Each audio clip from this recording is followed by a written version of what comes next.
Praise the lord. ಪ್ರಭು ಯೇಸುವಿನಲ್ಲಿ ನನ್ನ ಪ್ರೀತಿಯ ಸಹೋದರ ಸಹೋದರಿ, ಈ ಸಮಯದಲ್ಲಿ ನಿಮ್ಮೆಲ್ಲರೂ ನೋಡಲು ನಾನು ಸಂತೋಷ ಉಳ್ಳವನಾಗಿದ್ದೀನಿ. ಪವಿತ್ರ ಆತ್ಮರನ್ನು ಕುರಿತು ಈ 4ನೇ ಭಾಗದಲ್ಲಿ ನಾವು ಧ್ಯಾನಿಸೋಣ. ಏನಾಗಿದೆ ಅವರ ಕರೆ ಮತ್ತು ಅವರ ಕಾರ್ಯ, ದೇವರ ವಾಗ್ದಾನ ನಾವು ಚಿಂತಿಸೋಣ. ರೋಮ 8 ವಾಕ್ಯ 14. ಯಾರ್ಯಾರು ದೇವರ ಆತ್ಮಗೆ ಮಣಿದು ಜೀವಿಸುತ್ತಾರೋ ಅವರು ದೇವರ ಮಕ್ಕಳು. ಹೌದು ಪ್ರಿಯರೇ, ನಾವು ದೇವರ ಆತ್ಮಗೆ ಮಣಿದು ಜೀವಿಸುವಾಗ, ದೇವರ ಆತ್ಮಗೆ ವಿಧೇಯರಾಗಿ ಜೀವಿಸುವಾಗ, ದೇವರ ಆತ್ಮಗೆ ಕಿವಿಕೊಟ್ಟು ನಾವು ಬಾಳುವಾಗ, ಪರಿಶುದ್ಧ ಆತ್ಮರ ಪ್ರೇರಣೆ ಅನುಸಾರವಾಗಿ ನಾವು ಜೀವಿಸುವಾಗ, ಆ ಪವಿತ್ರ ಆತ್ಮರು ನಿನ್ನ ಮತ್ತು ಅನೇಕ ಮಕ್ಕಳ ಮೂಲಕ ಕಾರ್ಯಪ್ರವೃತ್ತ ಮಾಡಲು ಅವರು ಮುಂದಾಗುತ್ತಾರೆ ಪ್ರಿಯರೇ. ಆ ದೇವರ ಆತ್ಮ ಮತ್ತೊಮ್ಮೆ ನಿನ್ನನ್ನು ಗುಲಾಮರನಾಗಿ ಭಯಭೀತರನಾಗಿ ಮಾಡೋದಿಲ್ಲ ಪ್ರಿಯರೇ. ರೋಮ 8:15. ದೇವರ ಆತ್ಮ ನಮ್ಮನ್ನು ಗುಲಾಮರನಾಗಿ ಭಯಭೀತರನಾಗಿ ಮಾಡೋದಿಲ್ಲ ಪ್ರಿಯರೇ. ದೇವರ ಆತ್ಮದ ಮೂಲಕ ನಾವು ಕಾರ್ಯಪ್ರವೃತ್ತ ಮಾಡುವಂತೆ ಅವರು ನಮ್ಮಲ್ಲಿಗೆ ಪ್ರವೇಶ ಮಾಡ್ತಾರೆ ಪ್ರಿಯರೇ. ವಚನ ಭಾಗವನ್ನು ನಾವು ಮುಂದುವರಿಸಿ ನೋಡುವುದಾದರೆ 2 ತಿಮೋಥೆ ವಾಕ್ಯ 1:7. ದೇವರು ಪ್ರದಾನ ಮಾಡಿರುವ ಪವಿತ್ರ ಆತ್ಮರು ನಿಮ್ಮನ್ನು ಏಡಿಗಳಾಗಿ ಮಾಡುವುದಿಲ್ಲ, ಬದಲಾಗಿ ದೇವರ ಕಾರ್ಯವು ದೇವರ ಶಕ್ತಿಯು ನಿನ್ನ ಮೂಲಕ ಪ್ರವರ್ತಿಸುವಂತೆ ಮಾಡುವ ಶಕ್ತಿ ಉಳ್ಳವರಾಗಿದ್ದಾರೆ ಪ್ರಿಯರೇ. ಅವರು ನಮ್ಮ ಮೂಲಕ ಅನೇಕ ಕಾರ್ಯಗಳನ್ನು ಪ್ರವೃತ್ತಿ ಮಾಡಬೇಕಾದರೆ ನಾವು ದೇವರ ಆತ್ಮಗೆ ವಿಧೇಯರಾಗಿ ಜೀವಿಸಬೇಕೆಂಬುದು ದೇವರು ನಮಗೆ ಕರೀತಾ ಇದ್ದಾರೆ ಪ್ರಿಯರೇ.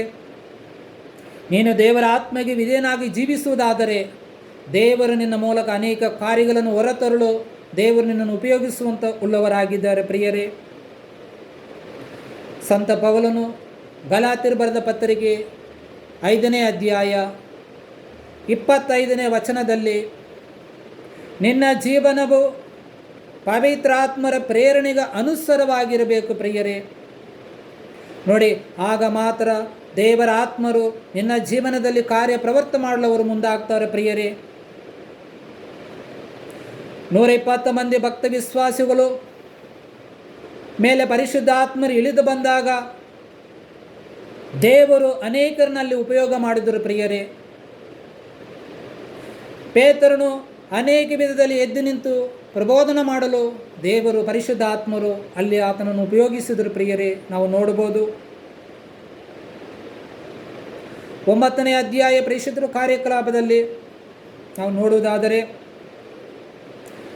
ಸಂತ ಪೌಲನನ್ನು ದೇವರ ಆತ್ಮರು ಯಾವ ರೀತಿ ಉಪಯೋಗ ಮಾಡಿದರೆಂಬುದನ್ನು ಅಲ್ಲಿ ನಾವು ಚಿಂತಿಸಬಹುದು. ದೇವರ ಆತ್ಮ ಆತನೊಂದಿಗೆ ಮಾತನಾಡಿತು, ಆತನ ದಮಸ್ಕ ಪಟ್ಟಣಕ್ಕೆ ಪ್ರಯಾಣ ಮಾಡಿದನು, ಪರಿಶುದ್ಧಾತ್ಮರನ್ನು ಹೊಂದಿಕೊಂಡನು. ಅನೇಕ ಕಟ್ಟ ಕಡೆಗೂ ಆತನು ದೇವರ ವಾಕ್ಯವನ್ನು ಸಾರಲ್ಪಟ್ಟಲು ಪವಿತ್ರ ಆತ್ಮರನ್ನು ಉಪಯೋಗ ಮಾಡಿದರು ಪ್ರಿಯರೇ. ಯಾವಾಗ ದೇವರ ಆತ್ಮಗೆ ವಿಧೇಯರಾದಾಗ ಮಾತ್ರ ಅವರು ಉಪಯೋಗಿಸಿದರು ಪ್ರಿಯರೇ. ಸಂತ ಪೌಲನು ದೇವರ ಆತ್ಮಗೆ ವಿಧೇಯನಾಗಿದ್ದನು. ಸಂತ ಪೌಲನು ದೇವರ ಆತ್ಮ ಪ್ರೇರಣೆಗೆ ಅನುಸಾರವಾಗಿ ಜೀವಿಸಿದನು ಪ್ರಿಯನೇ. ಅದಕ್ಕಾಗಿ ದೇವರು ಆತನನ್ನು ಉಪಯೋಗಿಸಿದರು ಪ್ರಿಯರೇ. ನನ್ನ ಮತ್ತು ನಿಮ್ಮ ಜೀವನದಲ್ಲಿ ಪವಿತ್ರ ಆತ್ಮರ ಪ್ರೇರಣೆಗೆ ಅನುಸಾರವಾಗಿ ನಾವು ಜೀವಿಸುವುದಾದರೆ ನಮ್ಮ ಜೀವನದಲ್ಲಿ ದೇವರು ಕಾರ್ಯಪ್ರವೃತ್ತ ಮಾಡಲು ಅತಿ ಶಕ್ತಿ ಉಳ್ಳವರಾಗಿದ್ದಾರೆ ಪ್ರಿಯರೇ. ಕ್ರಿಸ್ತ ಯೇಸುವಿನಿಂದ ನೀವು ಅಭಿಷಕ್ತವನ್ನು ಹೊಂದಿದ್ದೀರಿ ಪ್ರಿಯರೇ. ಆ ಅಭಿಷಕ್ತ ನಿಮ್ಮಲ್ಲಿ ನೆಲೆಸಿದೆ ಪ್ರಿಯರೇ. ಆ ಜ್ಯೋತಿ ನಿಮ್ಮಲ್ಲಿ ನೆಲೆಸಿದೆ ಪ್ರಿಯರೇ. ಅದನ್ನು ನಾವು ಮುನ್ನಡೆಸಬೇಕು ಅಂತ ಶಕ್ತಿ ನಮ್ಮಲ್ಲಿ ಇದೆ ಪ್ರಿಯರೇ. ನಾವು 1 ಯೋಹಾನ 2:27 ನೋಡುವುದಾದರೆ, ಕ್ರಿಸ್ತ ಯೇಸುವಿನಿಂದ ನೀವು ಅಭಿಷಕ್ತರಾಗಿದ್ದೀರಿ, ಆ ಅಭಿಷಕ್ತ ನಿಮಗೆ ಬೋಧಿಸುತ್ತದೆ ಪ್ರಿಯರೇ. ಯಾವಾಗ ನಾವು ದೇವರ ಆತ್ಮಗೆ ವಿಧೇಯರಾಗ್ತೀವೋ ಆ ದೇವರ ಆತ್ಮ ಮೂಲಕ ನಾವು ಮುಂದೆ ಸಾಗಲು ನಮಗೆ ದೇವರ ಆತ್ಮರು ಸಹಾಯ ಮಾಡ್ತಾರೆ ಪ್ರಿಯರೇ. Praise the lord. Hallelujah. Praise the lord. Hallelujah. ದೇವರ ಆತ್ಮರು ನಮ್ಮನ್ನು ಏಡಿಗಳಾಗಿ ಮಾಡುವುದಿಲ್ಲ. ದೇವರ ಆತ್ಮರು ನಮ್ಮನ್ನು ಭಯಭೀತರಾಗಿ ಮಾಡುವುದಿಲ್ಲ. ಬದಲಾಗಿ ದೇವರ ಕಾರ್ಯವನ್ನು ಮಾಡಲು, ದೇವರ ಮಾರ್ಗದರ್ಶನ ನಡೆಯಲು, ದೇವರ ಪ್ರೇರಣೆಗನುಸಾರ ಜೀವಿಸಲು ದೇವರು ನಮ್ಮನ್ನು ಮುನ್ನಡೆಸುವ ಉಳ್ಳವರಾಗಿದ್ದಾರೆ ಪ್ರಿಯರೇ. Praise the Lord. ಹಾಲೆಲುಯ್ಯ. ದೇವರ ವಾಕ್ಯವನ್ನು ನಾವು ಮುಂದುವರಿಸಿ ನೋಡುವುದಾದರೆ ಪ್ರೇಷಿತರ ಕಾರ್ಯಕಲಾಪ 3ನೇ ಅಧ್ಯಾಯ ನಾವು 1ರಿಂದ 10 ತನಕ ಧ್ಯಾನಿಸುವುದಾದರೆ ಅಲ್ಲಿ ಪೇತ್ರ ಮತ್ತು ದೇವಾಲಯಕ್ಕೆ ಪ್ರಾರ್ಥನೆಗೆ ಹೋಗುವ ಸಮಯದಲ್ಲಿ ದೇವರ ಆತ್ಮರ ಮೂಲಕ ಆತನನ್ನು ಉಪಯೋಗ ಮಾಡಿದರು.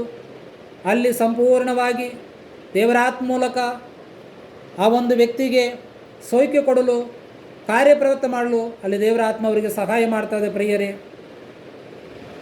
ಆತನನ್ನು ಪ್ರತಿದಿನ ದೇವಾಲಯದಂದು ಆ ಹುಟ್ಟುಕುಂಟನ್ನು ತಂದು ಬಿಡಲಾಗಿತ್ತು. ನನ್ನಲ್ಲಿ ಹಣಕಾಸಿಲ್ಲ, ನನ್ನಲ್ಲಿ ಇರುವುದು ನಿನಗೆ ಕೊಡ್ತೀನಿ ಎಂದು ದೇವರ ಆತ್ಮ ಮೂಲಕವನ್ನು ನುಡಿದಾಗ ಆತನು ಸೌಖ್ಯ ಹೊಂದಿದನು ಪ್ರಿಯರೇ. Praise the Lord. ಹಾಲೆಲುಯ್ಯ. ಪ್ರೇಷಿತರ ಕಾರ್ಯಕಲಾಪದಲ್ಲಿ 5ನೇ ಅಧ್ಯಾಯ 15ನೇ ವಚನದಲ್ಲಿ ನಾವು ನೋಡುವುದಾದರೆ ದೇವರ ಆತ್ಮ ಪೇತ್ರನನ್ನು ಉಪಯೋಗ ಮಾಡಿದ್ದರು ಪ್ರಿಯರೇ.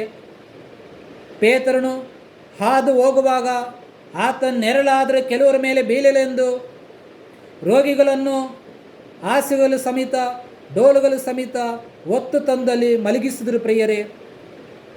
ಎಲ್ಲಿ ಮನಸ್ಸಿನ ನೆರಳಿನಿಂದ ಎಲ್ಲಿ ಸೌಖ್ಯ ಹೊಂದಿದಲು ನಾವು ಚರಿತ್ರೆಯಲ್ಲಿ ಕಾಣಲಿಲ್ಲ ಪ್ರಿಯರೇ. ಆದರೆ ಇಲ್ಲಿ ಪವಿತ್ರ ಗ್ರಂಥದಲ್ಲಿ ಪೇತ್ರನ ಮೂಲಕ ಅನೇಕ ಕಾರ್ಯಗಳನ್ನು ಪರಿಶುದ್ಧಾತ್ಮರಲ್ಲಿ ಮಾಡಿದರು ಪ್ರಿಯರೇ. ಆತನ ಹಾದು ಹೋಗುವಾಗ ಆತನ ನೆರಳು ಅನೇಕ ಜನರ ಮೇಲೆ ಬಿದ್ದಾಗ ಅವರು ಸೌಖ್ಯ ಹೊಂದಿದರು ಪ್ರಿಯರೇ. ಇದಾಗಿದೆ ಪ್ರಿಯರೇ, ನನ್ನ ಮತ್ತು ನಿಮ್ಮ ಜೀವನದಲ್ಲಿ ಪರಿಶುದ್ಧಾತ್ಮರು ನಮ್ಮನ್ನು ಉಪಯೋಗಿಸುವ ಉಳ್ಳವರಾಗಿದ್ದಾರೆ ಪ್ರಿಯರೇ. Praise the Lord. ಹಾಲೆಲುಯ್ಯ. ದೇವರ ವಾಗ್ದಾನ ಮಾಡಿದ ಪರಿಶುದ್ಧಾತ್ಮರು, ನನ್ನ ಪಿತನ ವಾಗ್ದಾನ ಮಾಡಿದ ವ್ಯಕ್ತಿಯನ್ನು, ಪವಿತ್ರಾತ್ಮರನ್ನು ನಾನು ನಿಮ್ಮ ಮೇಲೆ ಕಳಿಸ್ತೀನಿ